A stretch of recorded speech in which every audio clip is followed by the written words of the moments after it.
Hubo un tiempo en que los corredores eran los reyes de la NFL. Sus nombres resonaban como himnos y sus números decoraban estadios brillando sin parar en cada draft. Jim Brown, Walter Payton, Barry Sanders, hombres que cargaban equipos enteros sobre sus hombros. Pero en 2010 algo se rompió. La liga que los glorificó empezó a enterrarlos. ¿Por qué? La respuesta está en un número: 2.7. Los segundos que tarda un pase en cambiar el destino de un partido y destruir una posición.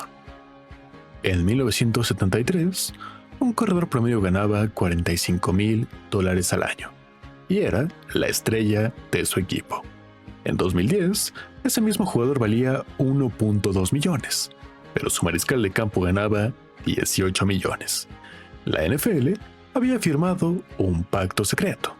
Los héroes ya no corren, lanzan, y los números no mienten. Entre 1990 y 2020, los mariscales de campo pasaron de representar el 12% del salario total de los equipos al 48%. Los corredores, mientras tanto, caían del 9% al 2.7%. Era una ejecución matemática. La NFL decidió que un brazo valía más que dos piernas. Y así, los contratos se volvieron trampas, cortos, desechables y sin garantías. Eres prescindible, les decía. En 2017, Le'Veon Bell corrió para 1,291 yardas y los Steelers le ofrecieron 14 millones y medio. Él dijo que no. ¿Locura? No. Bell sabía que ajustado a la inflación, ese dinero era algo que podía obtener. Pero no, en los Steelers. Emmitt Smith, en 1993, ganaba 7 millones anuales. Los corredores no estaban cayendo, los estaban empujando. Para 2022, el salario promedio de un corredor era de 1.6 millones, menos que un pateador, 2.1 millones.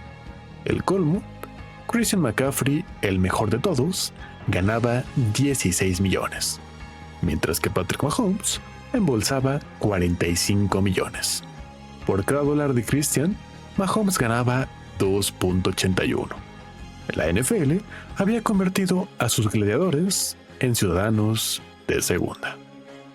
En 2018, 27 corredores sufrieron lesiones graves.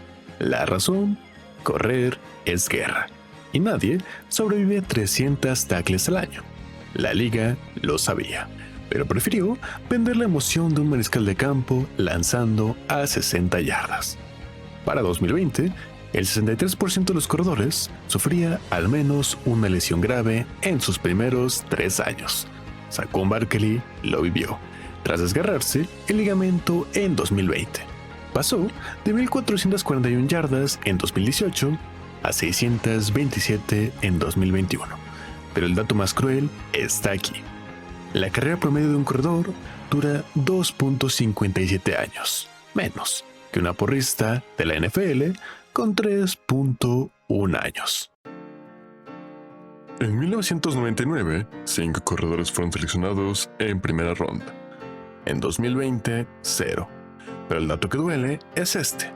De los 24 corredores elegidos en primera ronda entre 2010 y 2020, solo 4 llegaron a un segundo contrato multimillonario. Los demás, como Trent Richardson, tercer pick en 2012, se volvieron olvidos. Richardson firmó por 20.5 millones y en 2014 ya estaba jugando en la CFL. El costo de equivocarse con un corredor: 2.1 millones por yarda en su caso. El 4 de septiembre de 2018, Le'Veon Bell tuiteó: los corredores somos el 1% que hace el 99% del trabajo. Y tenía razón. Ese año, los corredores representaban el 41% de las jugadas ofensivas, pero solo el 5.7% del salario total. La NFL lo ignoró, pero alguien más estaba viendo: Christian McCaffrey, quien en 2019 haría lo imposible. 1,387 yardas terrestres y 1,005 por aire, uniéndose a Marshall Faulk, que en 1999 crearía un club exclusivo. Su salario, 2.7 millones, menos que el pateador de su equipo, que ganaba 3.1 millones. Ed McCaffrey destacó desde joven en el fútbol y baloncesto en la Allentown Central Catholic High School, liderando a su equipo a 2 campeonatos estatales de baloncesto. En la universidad, jugó para Stanford de 1986 a 1990, donde fue All-American. En 1990, dejó un legado como el quinto en recepciones con 146 y tercero en yardas con 2,333 en la historia del programa. Su altura, 1,96 m, y habilidades atléticas que lo prepararían para la NFL. La carrera de Ed McCaffrey consta de 3 etapas significativas. La primera, con los New York Giants, de 1991 a 1993. Fue seleccionado en la tercera ronda del draft de 1991 y se consolidó como especialista de equipos especiales. La segunda, con el equipo de los San Francisco 49ers en 1994, ganando así su primer Super Bowl, bajo el mando de Mike Shanahan, entonces coordinador ofensivo. Y la tercera, en los Denver Broncos, de 1995 al 2003, sin duda, su etapa más gloriosa, con John Elway y Shanahan ahora entrenador en jefe, ganando el Super Bowl 32 y el Super Bowl 33. En 1998 registró 1,053 yardas y 10 touchdowns, logrando selecciones de All Pro y Pro Bowl. Ed McCaffrey no se despidió con un adiós, sino con un legado tallado en números: 100 recepciones junto a Rod Smith, apodos que mezclaban elegancia y ferocidad, y un retiro en 2004 que dejó 7,422 yardas de preguntas sin responder. ¿Qué queda cuando un héroe cuelga las botas? Para algunos, el silencio. Para los McCaffrey, solo fue el prólogo.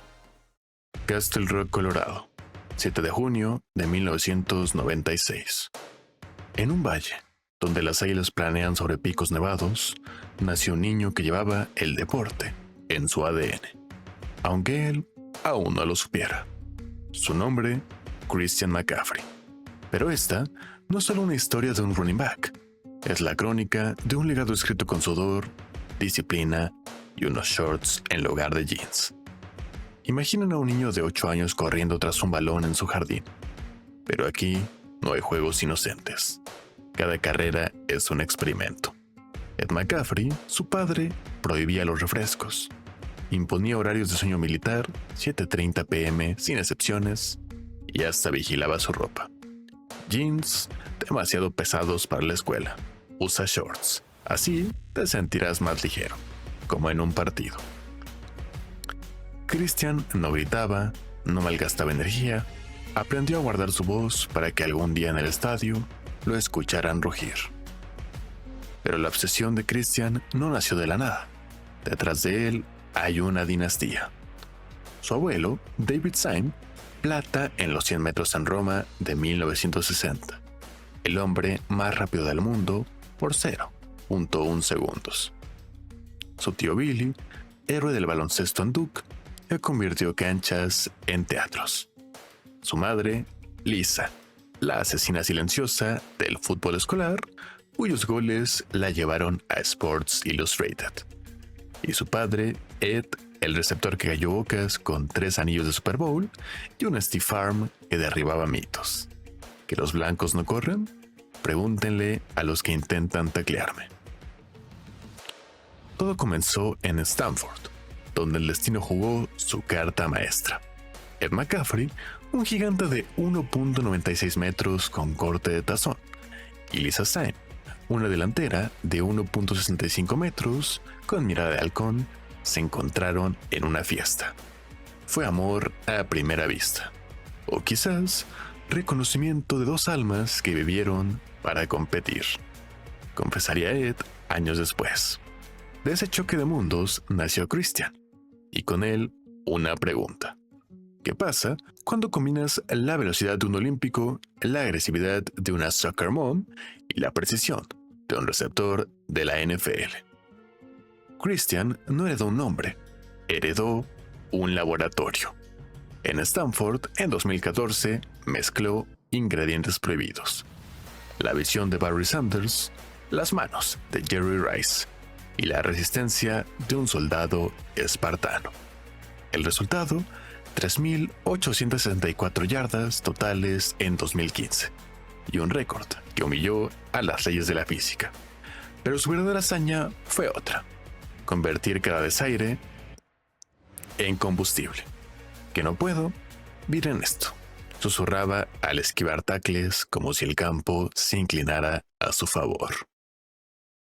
Super Bowl 58, 2023. Christian McCaffrey corre hacia la end zone con los 49ers, pero el destino le entrega un final de acero frío. La gloria se le escapa entre los dedos como arena. El niño que dormía a las 7:30 para despertar antes que el sol, que entrenaba en silencio mientras otros soñaban, hoy no levanta un anillo, levanta una verdad. Sus 2023 yardas no son un récord, son un rugido ahogado por el estruendo de una derrota amarga. El confeti plateado cae sobre otros, pero sus zapatos rotos, los mismos que atravesaron noches en soledad y escribieron su nombre en el viento. Porque los legados no se miden en trofeos, se miden en huellas, las que deja un hombre que convirtió el sudor en poesía, y la obsesión en un himno que seguirá sonando incluso cuando el mundo mire hacia otro lado. La próxima vez que ven a Christian evadir un tackle con la elegancia de un bailarín, recuerden, eso no es talento, es álgebra pura. Cada paso calculado en noches de insomnio, cada dieta milimétrica, cada no a un refresco, porque los McCaffrey no juegan a ser leyendas. Las construyen ladrillo a ladrillo desde un jardín en Colorado.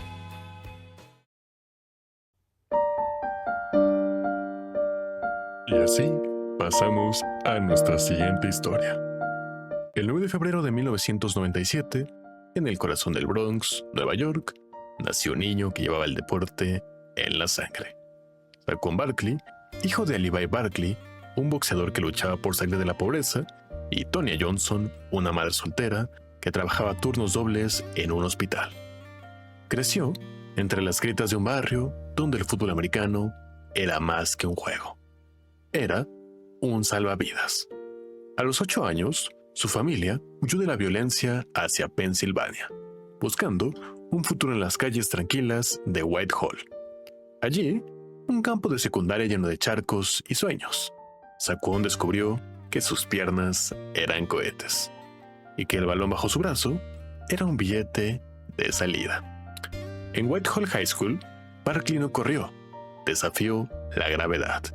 3.646 yardas terrestres, 63 touchdowns y una velocidad de 10.7 segundos en los 100 metros que lo convirtieron en una leyenda local. Pero su verdadero salto al estrellato llegó en Penn State. En 2016, contra Minnesota, con el partido en overtime y 25 yardas por recorrer, Saquon esquivó a 3 defensas como si fueran conos de entrenamiento y anotó el touchdown de la victoria. Al año siguiente, acumuló 3.864 yardas, superando a Barry Sanders, y dejó una pregunta en el aire. ¿Era humano? Sus saltos de 6.77 metros en salto largo y su stiff arm, capaz de derribar linebackers de 120 kilos, sugerían que no. Saquon Barkley llegó a los New York Giants en 2018, como la segunda selección global del draft, cargando muchas expectativas. Su impacto fue inmediato. En su temporada de novato acumuló 1.307 yardas terrestres, 91 recepciones, récord de la NFL para un corredor debutante, y 15 touchdowns totales, coronándose como novato ofensivo del año y llegando al Pro Bowl. Sin embargo, Su trayectoria en Nueva York se convirtió en un vaivén de momentos gloriosos y batallas contra las lesiones que marcaron su legado. En 2019, Barkley consolidó su estatus como estrella con 1,441 yardas terrestres y 8 touchdowns. Pero en septiembre de 2020, durante un partido contra los Chicago Bears, su carrera daría un giro dramático. En un tackle rutinario, su rodilla derecha cedió, sufriendo un desgarro del ligamento anterior que lo alejó de las canchas por 14 partidos. Los Gigantes anunciaron que no regresaría esa temporada, y su recuperación se extendió hasta 2021, donde el entrenador Joe Judge enfatizó que no lo presionaría. Queremos que vuelva cuando esté al 100% seguro. Barkley regresó en 2021, pero las lesiones persistieron. En 2022, aunque logró 1,312 yardas y 10 touchdowns, llevando a los Gigantes a los playoffs por primera vez en 6 años, su cuerpo seguía siendo algo frágil. El punto crítico llegaría en septiembre del 2023, en un partido contra los Arizona Cardinals. Mientras intentaba posicionar el balón para un gol de campo ganador, su tobillo derecho se torció violentamente al quedar atrapado en el suelo. Los diagnósticos revelaron un esguince de tobillo grado 2-3, que lo mantuvo fuera 3 a 4 semanas y lo obligó a perderse partidos clave contra equipos como los Niners y los Dolphins. Las lesiones no solo afectaron su rendimiento, sino también su valor en el mercado. En el año 2023, los Gigantes le ofrecieron un contrato de 23 millones garantizados, pero Barkley lo rechazó, buscando un acuerdo que reflejara su impacto cuando estaba saludable. Sin embargo, tras otra temporada interrumpida, el equipo decidió no usar la etiqueta de franquicia por segunda vez, permitiéndole convertirse en agente libre. Su estadía en Nueva York terminó con 5,211 yardas y 35 touchdowns en 6 temporadas, pero también con un amargo sabor de boca. Quería ser un gigante de por vida, pero las cosas no salieron. Barkley dejó Nueva York como un ícono incompleto. Sus jugadas épicas, como el touchdown de 68 yardas contra Washington en 2022, contrastaron con imágenes de él siendo ayudado a salir del campo, vendado y cojeando. Aunque los fanáticos lo veneraban, las lesiones convirtieron su narrativa en una resistencia y no de dominancia. Como dijo un analista, Saquon fue un meteoro que iluminó el cielo de los Gigantes, pero se apagó demasiado pronto. En Nueva York, Barkley no fue una estrella fugaz. Fue un relámpago que iluminó, pero dejó cicatrices. En marzo de 2024, Saquon Barkley dejó atrás 6 años de altibajos con el equipo de los New York Giants para firmar con los Philadelphia Eagles un contrato de 3 años y 37.75 millones, incluyendo 26 millones garantizados. Este acuerdo no solo lo convirtió en el corredor mejor pagado de la historia de la franquicia, sino que marcó un giro radical en la estrategia de las Águilas, conocidas por su renuencia a invertir grandes sumas en running backs. El gerente general Howie Roseman justificó el movimiento de la siguiente manera: a los jugadores talentosos se les termina pagando. Barkley anunció su llegada a Filadelfia con 2 emojis de águilas en redes sociales, un gesto que encendió a la afición y enfureció a los Gigantes. Barkley no decepcionó. En su primera temporada con las Águilas, acumuló 2,005 yardas terrestres, 9º mejor registro en la historia de la NFL, y 13 touchdowns, liderando la liga en yardas y consolidándose como el jugador ofensivo del año. Su impacto fue clave para que el equipo alcanzara un récord de 12 victorias y 3 derrotas en temporada regular y se posicionará como favorito para ganar el Super Bowl. Algunos momentos icónicos fue el hurdle imposible. En un partido contra los Cowboys, Barkley ejecutó un salto hacia atrás para esquivar un tackle, una jugada tan surrealista que Madden NFL actualizó su videojuego para incluirla. Además, promedió 5.8 yardas por acarreo, superando su marca con los Gigantes de 4.3 y demostrando su renacimiento físico. El 12 de febrero del 2025, en el Caesars Superdome, Barkley cumplió 28 años de edad y levantó el trofeo Vince Lombardi tras una victoria de 40-22 sobre los Kansas City Chiefs. Aunque su aporte fue modesto, 57 yardas terrestres, su presencia estratégica desequilibró a la defensa rival, permitiendo a Jalen Hurts y al equipo desplegar su juego aéreo. Barkley celebró abrazando a su hija bajo una lluvia de confeti, sosteniendo un periódico con el titular Campeones. En el documental Hard Knocks se reveló la angustia de los gigantes al perderlo. No dormiré si Saquon se va a Filadelfia, admitió el dueño John Mara. La apuesta de las Águilas por Barkley no solo les dio un título, sino que desafió la narrativa de que los corredores son prescindibles. Su contrato y desempeño inspiraron a equipos como Ravens y Packers a invertir en veteranos, marcando un cambio en las estrategias de la liga. Además, Saquon Barkley inspiró a Ashton Jeanty, prospecto del draft 2025, citando a Barkley como su modelo a seguir. Vi a Saquon ganar el Super Bowl y pensé, ese puedo ser yo. En los últimos 5 años, la NFL ha experimentado un verdadero resurgimiento de la posición de corredor, con 5 líderes distintos de yardas por tierra que han superado constantemente los umbrales históricos de la liga, desde Derrick Henry en 2020 hasta Saquon Barkley en 2024. Cada temporada ha tenido un talento distinto dominando las estadísticas, promediando más de 5 yardas por acarreo y superando las 1,400 yardas por campaña, lo que contrasta con la mala época previa de la posición. Esta era dorada es sustentada en la combinación de volúmenes de acarreo, eficiencia y versatilidad de corredores de élite. Y ahora, el posible ingreso de Ashton Jeanty en la primera ronda del draft del 2025 podría prolongar este dominio. En el año 2020, Derrick Henry deslumbró con 2,027 yardas, la segunda mejor marca de todos los tiempos en una sola campaña. En el 2021, Jonathan Taylor sumó 1,811 yardas para el equipo de los Colts. En el 2022, Josh Jacobs totalizó 1,653 yardas para los Raiders. En el 2023, Christian McCaffrey lideró con 1,459 yardas en 272 acarreos, 5.4 yardas por acarreo y un promedio de 91 yardas por partido, además de 14 touchdowns. Por último, en el año 2024, Saquon Barkley registró 2,005 yardas por tierra en 345 acarreos, 5 yardas por acarreo y un promedio de 125 yardas por partido, además de 13 touchdowns, coronándose líder de la liga.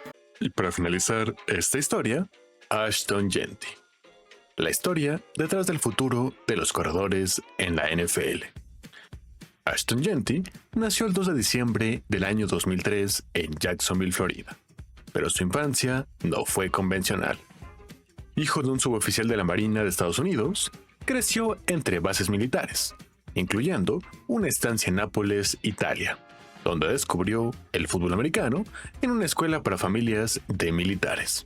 Allí comenzó como mariscal de campo, pero su destino cambió cuando un entrenador lo movió a running back tras 2 partidos. Vi que nadie podía taclearlo. Era como si el balón fuera parte de él, relataría un ex compañero de Jeanty. En Europa, Jeanty enfrentó equipos de otras bases militares en campos improvisados. Corrió para más de 1,200 yardas y 21 touchdowns en solo 6 partidos. Su familia recuerda cómo entrenaba en estacionamientos vacíos después de clases, usando conos hechos con latas de refrescos. No teníamos recursos, pero él convertía todo en una oportunidad, dijo su madre después en una entrevista. A los 15 años, le suplicó a sus padres regresar a Estados Unidos para perseguir su sueño de la NFL. Así que terminó en Lone Star High School, Texas, donde corrió para 1,843 yardas y 41 anotaciones en su último año. Pero su mayor logro fue mental. Aprendí a jugar sin miedo. En Europa, si te lesionabas, no había ambulancia cerca. Eso te hace duro. Jeanty no solo cargaba un balón, llevaba consigo su orgullo de herencia haitiana. Su padre emigró a Estados Unidos durante su adolescencia para escapar de la pobreza, y su madre, aunque nacida en Estados Unidos, mantuvo vivas las tradiciones haitianas en casa. Comíamos sup joumu los domingos y hablábamos creole. Eso me enseñó a nunca rendirme. Su abuelo, agricultor en Haití, le inculcó una filosofía clave. Trabaja como si cada día fuera una cosecha. Si no siembras esfuerzo, no comes éxito. Esa mentalidad lo llevó a entrenar a las 5 a.m. antes de clases en Boise State, incluso después de partidos agotadores. Si Jeanty es elegido en la primera ronda del draft 2025, como proyectan varios analistas, sería un terremoto para la posición de running back. Desde 1995, ningún corredor ha sido primer pick global y en la última década, solo 12 han sido seleccionados en la primera ronda. Su llegada desafiaría la narrativa de que los corredores son prescindibles, en una NFL obsesionada con el pase. No me escojan para correr. Escójanme porque no me pueden taclear. Su inspiración viene de leyendas como Marshawn Lynch y Barry Sanders, pero también de su padre. Él cruzó océanos por una oportunidad. Yo corro para honrar eso. Jeanty no solo aspira a títulos, quiere ser un ícono cultural. En 2024 lanzó una beca para hijos de militares en Jacksonville y colaboró con marcas haitianas para promover el turismo en el país. Quiero que mi nombre signifique algo más que yardas. Su meta final es clara: ser el mejor running back de la historia y que nadie vuelva a subestimar esta posición. Si lo logra, su legado no se medirá en touchdowns, sino en cuántos corredores tras él recuperan su lugar en el trono de la NFL. Hubo un tiempo en que los corredores se vieron obligados a firmar contratos de un año o con garantías mínimas, condenados a demostrar su valía una y otra vez sin seguridad ni reconocimiento. Figuras como Ed McCaffrey, aunque no fue corredor, ganó 3 Super Bowls y fue pilar de la dinastía de los Broncos, pero acumuló en toda su carrera apenas $18.5 millones, sin que sus contratos reflejaran jamás el peso de su impacto. Su hijo, Christian, con su extensión de 4 años y $64 millones en Carolina, y luego un nuevo acuerdo por $38 millones con San Francisco, alumbró el ejemplo de que un corredor completo merecía algo más que un suspiro económico. El verdadero punto de inflexión llegó con Saquon Barkley, tras estallar en pista y superar las 2,000 yardas. Rompió la barrera de los 20 millones anuales con una extensión que le garantizó 36 millones, enviando el mensaje de que un back de élite vale tanto como cualquier estrella ofensiva. Pero esta revalorización no surge de la nada, sino de la urgencia de corregir la minusvalorización de la posición, y pronto veteranos como Derrick Henry y Josh Jacobs firmaron contratos millonarios que restauraron un equilibrio largamente negado. Y así, la historia de los running backs. Desde las sombras salariales de Ed McCaffrey hasta el resplandor de Christian, el empuje de Saquon y la promesa de un mundo mejor para los corredores con Ashton Jeanty. Hoy se escribe con tinta de reivindicación.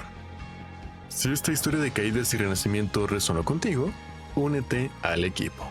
Suscríbete y sé parte de la siguiente historia.